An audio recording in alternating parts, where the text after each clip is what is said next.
Hello friends, எல்லோருக்கும் வணக்கம். Welcome to Shri Mithu natural vlogs. எல்லோரும் எப்படி இருக்கீங்க? எல்லோரும் நலமாக இருப்பீங்கன்னு நினைக்கிறேன். இது வந்து நம்ம சண்டே எடுத்த விலாக் தான். அதை வந்து அப்படியே டீட்டெயிலாக நம்ம பார்க்கலாம். வாங்க போகலாம். சண்டே வந்து மார்னிங் 9 o'clock கிட்ட தான் நாங்கள் மீன் மார்க்கெட் கிட்டேயே போயிருந்தோம்.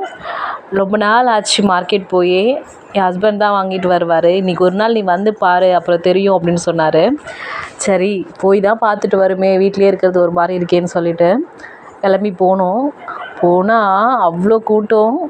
9 மணி வரைக்குமே இவ்வளோ கூட்டம் இருக்காங்க. மார்னிங் ஏர்லி மார்னிங் 5 o'clockலேருந்தே அங்கே வந்து மார்க்கெட்டில் இருந்து விற்க ஆரம்பிச்சிடுவாங்க. எல்லாமே ஃப்ரெஷ்ஷாக இருந்துச்சு. மீன் எல்லாமே புதுசு புதுசாக வேறு இருந்துச்சு, உயிரோடவும் இருந்துச்சு. ஒரு சில இடத்துலலாம் உயிரோட மீன் கிடைக்காது, ஐஸ் பாக்ஸில் தான் வச்சுருப்பாங்க. இங்கே வந்து நிறைய கலெக்ஷன்ஸ் இருந்துச்சு. எனக்கெல்லாம் மீன் பற்றி ஒன்றுமே தெரியாது. நாங்கள் சின்ன வயசுலலாம் மீன் அந்தளவுக்குலாம் சாப்பிட்டது கிடையாது. இப்போ தான் மேரேஜ் ஆனதுக்கப்புறம் தான் கொஞ்சம் கொஞ்சமாக சாப்பிட ஆரம்பிச்சிருக்கோம். என்னென்னமோ மீன் வெரைட்டிலாம் சொல்கிறாங்க. நிறைய பேர் பார்த்திங்கன்னா அப்படியே பேக்காக ஃபுல்லாக வாங்கிட்டு போகிறாங்க, நிறைய விதவிதமாக. நாங்கள் சும்மா ஒரு ரவுண்ட் 2 ரவுண்ட் சுற்றி பார்த்துட்டு கடைசியில் வாங்கினது என்னமோ பண்ணான்னு சொன்னாங்க, குழந்தைங்களுக்கு வறுத்து கொடுக்கறதுக்காக. குழந்தைங்க சாப்பிடுவாங்க, அவங்க அதை தான் சாப்பிடுவாங்கன்னு சொல்லிட்டு ஃபஸ்ட் டைம் வந்து அந்த மீனை ட்ரை பண்ணியிருக்கோம். அந்த மீன் நல்லா இருக்குமா அப்படி என்னென்னு சொல்லிட்டு நீங்கள் கமெண்ட்டில் சொல்லுங்கள்.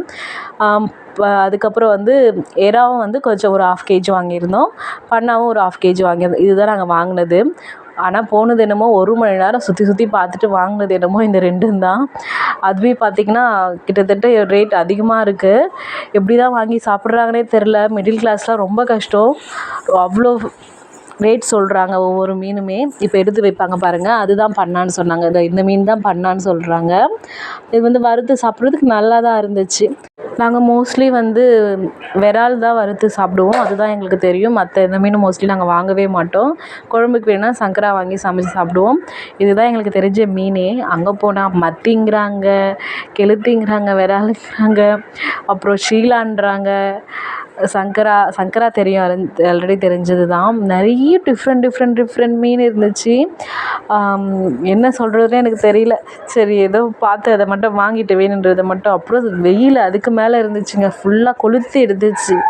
அப்புறம் வர வழியிலே ஒரு தர்பூசணி பழத்தை வாங்கிட்டு வந்து கொஞ்சமாக கட் பண்ணி சாப்பிட்டுட்டு, அப்புறம் கொஞ்சம் மீதி இருந்ததை ஜூஸ் போட்டு பிள்ளைங்களுக்கு கொடுத்துட்டு அன்றைக்கி காலையில் டிஃபனை நல்லபடியாக முடிச்சிட்டோம். அதுதான் காலைல டிஃபனாகவே நாங்கள் சாப்பிட்டோன்னே சொல்லணும். வேறு எதுவும் நான் எடுத்துக்கல.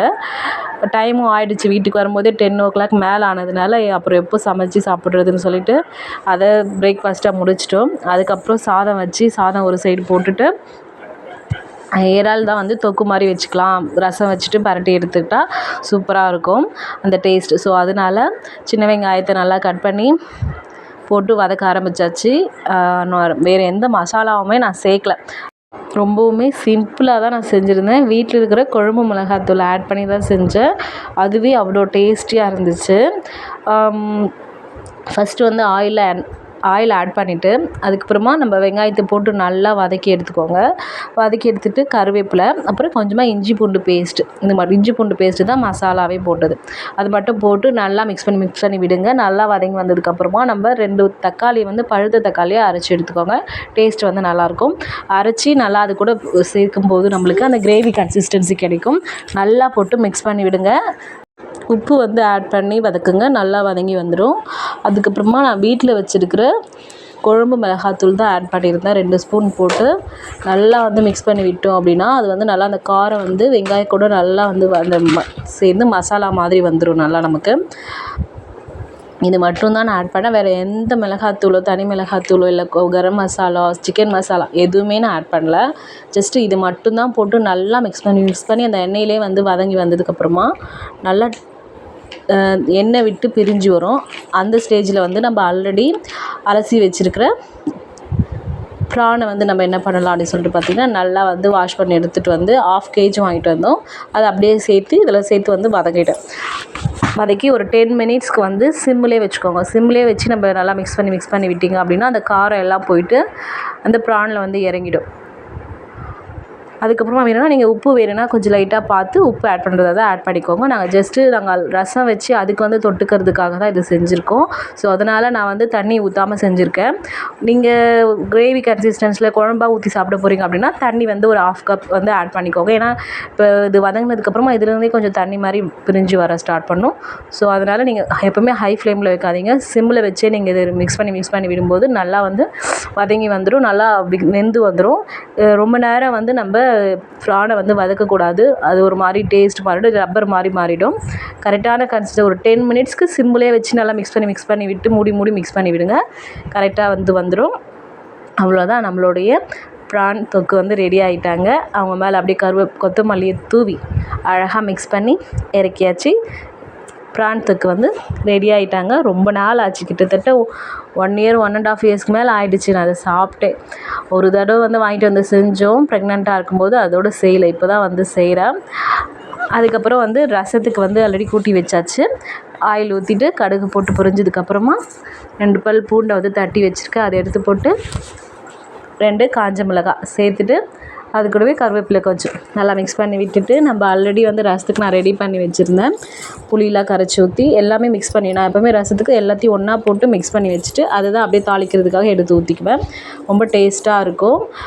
ரசம் வந்து நம்ம மசாலா அரைப்பில் ரசத்துக்கு வந்து ஜீரகம் மிளகு வச்சு அது கூட வந்து கொஞ்சமாக வந்து நம்ம துவரம் பருப்பு சேர்த்து அரைச்சிங்க அப்படின்னா டேஸ்ட் வந்து நல்லாயிருக்கும். இந்த மாதிரி அவ்வளோதான், தாளிச்சாச்சு. ரசமும் தாளித்து எடுத்துட்டேன். சாதம் வந்து ஆல்ரெடி வடித்து எடுத்து வச்சாச்சு. ரசம் வந்து கொட்டி விட்டாச்சு. ரசத்துக்கு இந்த ப்ரான் தொக்குக்கும் இன்னும் டேஸ்ட்டு சூப்பராக இருக்கும். அது மட்டும் இல்லாமல் ஃபிஷ் ஃப்ரையும் பண்ண போகிறோம். சண்டே வந்து ரொம்ப நாள் கழிச்சு இன்றைக்கி தான் வீட்டில் செஞ்சு சாப்பிட்றோம். ஒரு நாள் வந்து வெளியிலே பிரியாணி வாங்கிட்டு வந்து சாப்பிட்ருவோம். பிரியாணி வந்து வீட்டில் நான் செய்யவே மாட்டேன், ஏன்னா நான் செஞ்சால் நல்லா இல்லைன்னு சொல்லுவாங்க வீட்டில் பிள்ளைங்களும் சாப்பிட மாட்டாங்க. அதே மாதிரி வெளியில் இருக்கிற டேஸ்ட் தான் எனக்குமே பிடிச்சிருக்கோம். பிரியாணி வாங்கிட்டு வந்து சாப்பிட்ருவோம். ரொம்ப நாள் கழித்து ஆஃப்டர்நூனில் இந்த மாதிரி வாங்கிட்டு வந்து செய்கிறோம். இல்லை எங்கேயாச்சும் வெளியில் போயிடுவோம், ஏதாவது ஒரு வேலை இருக்கும், அதனால் இந்த வாரம் தான் நல்லா வீட்டில் செஞ்சு சாப்பிட முடிஞ்சிச்சு. அதுக்கப்புறம் வந்து ஆயில் நல்லா காஞ்சிச்சு. ஆல்ரெடி வந்து ஃபிஷ் வந்து மேரினேட் பண்ணி வச்சாச்சு. அது வந்து ஆக்சுவலாக பண்ணா மீன்னு சொல்கிறாங்க. நான் ஃபஸ்ட் டைம் நாங்கள் இப்போ தான் வாங்கிட்டு வந்திருக்கோம். முள் அதிகமாக இருக்காது, குழந்தைங்களுக்கு கொடுக்கலான்னு சொன்னாங்க. ஸோ அதை வாங்கிட்டு வந்தோம். நல்லா தான் இருந்துச்சு. ஃபஸ்ட் டைம்ன்றதுனால எங்களுக்கு தெரியல.